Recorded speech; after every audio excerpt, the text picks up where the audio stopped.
Hello students, welcome to railway and police আড্ডা 24/7 Bengali. আড্ডা 24/7 Bangla railway and পুলিশের official YouTube চ্যানেলে তোমাদের সকলকে স্বাগত জানাই। আশা করি সকলে ভালো আছো এবং সুস্থ আছো। সকলকে জয় গুরুদেব, জয় বড়মা। ডব্লিউপি কনস্টেবল 2025 তার পরীক্ষা হয়েছিল গত 30শে নভেম্বর। তার ফাইনাল অ্যান্সার কি, আগে যে অ্যান্সার কিটা বেরিয়েছিল সেখানে অনেক ভুলভ্রান্ত ছিল, তো সেটা জাস্টিফাই করে নতুন একটা অ্যান্সার কি কিন্তু আজকেই অর্থাৎ 27শে ডিসেম্বর তোমাদের নোটিশে কিন্তু প্রকাশিত হয়ে গেছে। তো সেটা নিয়ে সম্পূর্ণ ভিডিওর আজকে আলোচ্য বিষয় এবং রেজাল্ট কবে হবে, তার সঙ্গে মাঠ কবে হতে পারে, সম্পূর্ণ কিছু একটু তথ্য আমি তোমাদের জানিয়ে দিয়ে যাব। তো ভিডিওটা সবাইকে শেষ অবধি দেখার জন্য অনুরোধ করব। চলো তাহলে ভিডিওটা শুরু করা যাক। যারা চ্যানেলে নতুন অবশ্যই করে চ্যানেলটি সাবস্ক্রাইব করো এবং পাশে থাকা বেল আইকনটা প্রেস করে রাখো যাতে ভিডিওসের নোটিফিকেশন এবং ক্লাসেসের নোটিফিকেশন তোমাদের কাছে সবার আগে পৌঁছে যায়। সবার আগে দেখে নি যে নোটিশটা তুমি কোথায় পাবে। এই যে টেলিগ্রাম চ্যানেলটা গোপীনাথ স্যার আড্ডা 24/7 বেঙ্গলি, এই চ্যানেলটায় জয়েন করো। জয়েন করে দেখতে হবে নোটিশ এবং অ্যান্সার কি দুটোই দেওয়া আছে। সাইটে চলে আসো, দেখো 27/12/2025 অর্থাৎ আজকেরই নোটিফিকেশন, আজকেই এসছে নোটিফিকেশন। জাস্ট তুমি এটা হচ্ছে গিয়ে নোটিশটা কতদিন ভ্যালিড থাকবে, নোটিশটা ভ্যালিড থাকবে হচ্ছে গিয়ে 5 দিন।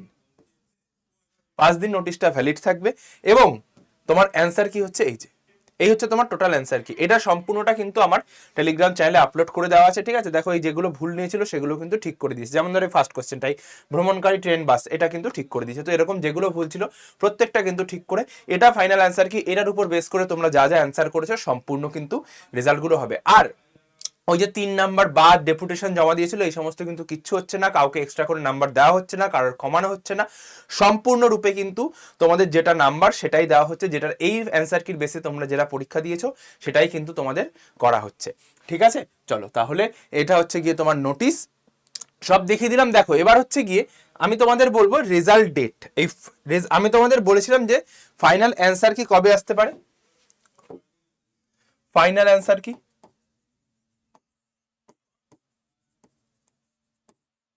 ফাইনাল অ্যান্সার কি আমি তোমাদের বলেছিলাম একটা ভিডিওতে, আমি বলেছিলাম যে 31 ডিসেম্বরের আগে, 31 ডিসেম্বরের আগে আমি বলেছিলাম ফাইনাল অ্যান্সার কি কিন্তু বেরিয়ে যাবে। অনেকে বলছে ধর ফাইনাল অ্যান্সার কি যেদিনকে বেরোবে সেদিনকেই আমাদের রেজাল্ট দিয়ে দেবে, সেদিনকেই আমাদের পিইটি পিএমটির বেরিয়ে যাবে, সেদিনকেই আমরা মাঠে চলে যাবো। এরকম প্রচুর কমেন্ট আমি দেখেছি। আমি জাস্ট দেখলাম যে এরা এটা বোঝে না যে পিআরবি বোর্ড তার একটা নির্দিষ্ট সময় অনুযায়ী কাজ করে। পিআরবি বোর্ডের আন্ডারে এখন কতগুলো এক্সাম চলছে, এসআইর এক্সাম চলছে, কলকাতা পুলিশ কনস্টেবলের এক্সাম চলছে, ডব্লিউপি পুলিশ কনস্টেবলের এক্সাম চলছে। তো প্রত্যেকটাকে টাইম বাই ওয়াইজ সিকোয়েন্স অনুযায়ী তাদের সাজাতে হবে, তাদের একটার সঙ্গে আর একটা গুলিয়ে ফেললে হবে না। এটা তোমরা কি করে ভাবলে যে যখনই তোমার ফাইনাল অ্যান্সার কি দেবে সে তার ওই নোটিশের মধ্যেই তোমাদের দিয়ে দেবে। অনেকে এরকমও কমেন্ট করেছে। দেখো আমি তোমাদের বলেছিলাম বিফোর 31 ডিসেম্বর তোমাদের অ্যান্সার কি বেরিয়ে যাবে, এটাও বলেছিলাম। রেজাল্ট দেখো আমি তোমাদের সেই ভিডিওটাও দেখিয়ে দিচ্ছি। এই দেখো এখানটা আমার বলা আছে, এই যে স্যার এই দেখো 28 থেকে 29 ডিসেম্বরের মধ্যে এই যে ফাইনাল অ্যান্সার কি, যেটা আমি বলেছিলাম 28 থেকে 29। এই ভিডিওটা যারা দেখেছে তারা জানে, বলে দিয়েছিলাম যে এবার স্যার ফাইনাল অ্যান্সার কি বেরোনোর পর একটা নির্দিষ্ট সময় লাগে। একটা এটা আমার পেনটাপে বানানো ছিল ভিডিওটা, এই নোটিশটার অ্যাসপেক্টে আমার বানানো ছিল।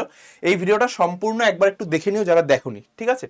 খুব এই যে 5 থেকে 17-র মধ্যে মাঠ হবে, এটা আর কি সত্য না মিথ্যা আমি আবারও বলছি। সম্পূর্ণরূপে ডব্লিউবি পিআরবি বোর্ডের অফিসিয়াল সাইটের উপর কিন্তু তোমাদের নজর রাখতে হবে। ভুয়ো হোয়াটসঅ্যাপ মেসেজ, ভুয়ো টেলিগ্রাম মেসেজ, এই সমস্ত কোনো দিকে কিন্তু কান দিলে চলবে না, ঠিক আছে। এবার দেখো ভাই, তাহলে যখন 31 ডিসেম্বর এর আগে অর্থাৎ আজকে হচ্ছে গিয়ে 27শে ডিসেম্বর, অ্যান্সার কি প্রকাশিত হলো 27 ডিসেম্বর, ঠিক আছে। এবার একটা নির্দিষ্ট টাইম নেবে। এবার আগের যদি তোমার রেজাল্টটা দেখে নিত ওই যে আগের অ্যান্সার কি সাপেক্ষে, তাহলে এতদিনে রেজাল্ট বেরিয়ে যেত।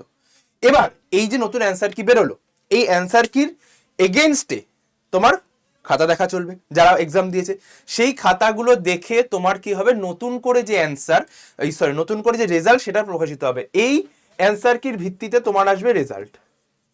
এটা আশা করি সবাই বোঝে, এটার বলার অপেক্ষা রাখে না। এবার এই রেজাল্ট, এটার জন্য টাইম কতটা লাগে আমি ধরে নিলাম তোমাদের কথা অনুযায়ী, তোমাদের অ্যাজ পার ইউ, তোমাদের কথা অনুযায়ী আজকে 27 তারিখে বেরোলো, 28 থেকে 30 তারিখ, ঠিক আছে। 28 থেকে 30 তারিখ বা 31শে ডিসেম্বরের মধ্যে রেজাল্ট প্রকাশ করে দিল। রেজাল্ট প্রকাশ করে দিল, এইখানে যদি রেজাল্টটা দিয়ে দেয় তাহলে এখানে যদি ভুল হয়, এখানে যদি কোনো রেজাল্টে ভুল হয়, তোমার যদি তুমি দেখছো তোমার অ্যান্সার কি মিলিয়ে তোমার এই নাম্বারটা এসছে, কিন্তু যখন রেজাল্ট বেরোলো তুমি দেখছো 2 নাম্বার 3 নাম্বার কম এসছে বা 5 নাম্বার কম এসছে, তোমার নামই ওঠেনি মেরিট লিস্টে, তখন কি হবে? পিআরবি বোর্ড তার নির্দিষ্ট সাফিসিয়েন্ট টাইমটা নেবে, এবং যখন আমি ধরেও নিচ্ছি যে 31 ডিসেম্বর টু 5 জানুয়ারি, যদি এর আগে বের করতে পারে তাহলে তো খুবই ভালো। এই টাইমটার মধ্যে রেজাল্ট বের হওয়ার সম্ভাবনা খুব বেশি, কারণ আমি 7 দিন টাইম নিচ্ছি যে এর মধ্যে বের করে, 5 থেকে 7 দিনের মধ্যে। আমি এটাও বলেছিলাম যে যখনই আমার শেষ হয়েছিল কবে, 21 ডিসেম্বর ওই কাস্ট আপডেটের বিষয়টা শেষ হলো, 21 ডিসেম্বর কাস্ট আপডেটের বিষয়টা শেষ হলো, এবং তার আমি বলেছিলাম 5 থেকে 6 দিন, 5 থেকে 6 দিনের মাথায় তোমার অ্যান্সার কি পেশ করবে। দেখো অ্যান্সার কি কিন্তু পেশ করে দিয়েছে, 5 দিন থেকে 6 দিন বলেছিলাম, 27 ডিসেম্বর তোমার অ্যান্সার কি পেশ হয়ে গেল। এবার সেম ভাবে এখানেও ওই সেম 4 থেকে 5 দিন বা 4 থেকে 7 দিনের মধ্যে কিন্তু তোমার পেশ করে। তাই জন্য আমি বলছি 31 ডিসেম্বর থেকে 5 জানুয়ারির মধ্যে তোমার কিন্তু রেজাল্ট আসবে। এবার রেজাল্ট যখনই আসবে, ডব্লিউবিপিআরবি বোর্ডের কাছে যদি ওই নোটিশটা, আমরা যে নোটিশটা দেখলাম, কোন নোটিশটা স্যার? এই যে নোটিশটা আমরা দেখেছি, এই নোটিশটাকে যদি আমরা সত্য ধরি, 24 ডিসেম্বর মানে আমাদের ফিল্ড রেডি আছে, আমাদের মাঠ করানোর জন্য ফিল্ড কিন্তু রেডি আছে, যদি সেটাকে আমরা সত্য ধরি, তাহলে যেদিনকে রেজাল্ট বেরোবে, রেজাল্ট বেরানোর 2 দিনের মধ্যে, রেজাল্ট বেরানোর 2 দিনের মধ্যে কিন্তু তোমার পিইটি পিএমটির যে ডেটটা, সেটা কিন্তু অর্থাৎ নোটিশটা কিন্তু তোমাকে জারি করে দেবে। এবার তোমাকে নোটিশ জারি করলো, এবার একটা জিনিস বোঝো ভাই, নোটিশ জারি করলো, তোমার অ্যাডমিট কার্ড ডাউনলোডের জন্য তোমাকে একটা টাইম দিতে হবে। অ্যাডমিট কার্ড ডাউনলোডের জন্য যে টাইমটা দিতে হবে, কারণ অ্যাডমিট কার্ড ডাউনলোডের সময় তোমাকে, আমি আমার আগের একটা ভিডিওতে আমি বলেছিলাম যে আমাকে ডকুমেন্টসগুলো আপলোড করে দেন অ্যাডমিট কার্ড ডাউনলোড করতে হবে, সেটা কিন্তু আগে একটা নোটিশে ডব্লিউবিপিআরবি বোর্ড জানিয়েছে, ঠিক আছে? তো সেই নোটিশটাও একবার দেখে নিও, আমার টেলিগ্রাম চ্যানেলেই দেওয়া আছে। তো তাহলে যদি তোমাকে অ্যাটলিস্ট 5 দিন সময় দেবে, অ্যাটলিস্ট 5 থেকে 6 দিন সময় দেবে অ্যাডমিট কার্ড ডাউনলোড করার জন্য, নাই না? 5 থেকে 7 দিন, আমি 6 দিনই ধরলাম, কমিয়ে ধরলাম, 7 দিন টাইম দেয় অ্যাডমিট কার্ড ডাউনলোডের জন্য, আমি কমিয়ে ধরলাম।